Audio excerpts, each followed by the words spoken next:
ছিলাম। কেন কেন শুনি? কাল দেখা হয়েছিল হাতি দাদার সঙ্গে। ইস, তার কি দুঃখ! শুনে তো আমার চোখ ফেটে জল এলো।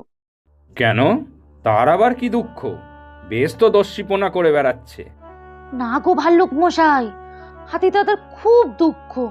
আহা, দুবেলা পেট ভরে দুটো খেতে পায় না। কেন, কি অভাব তার?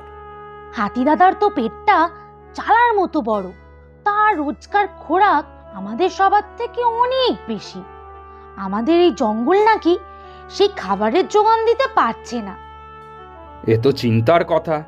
জঙ্গলে যদি বন্য পশুর থাকা খাওয়ার সংস্থান না হয়, তাহলে তো মানুষদের সাথে সংঘাত অবশ্যম্ভাবী। সে তো মোটেই শুভ লক্ষণ নয়।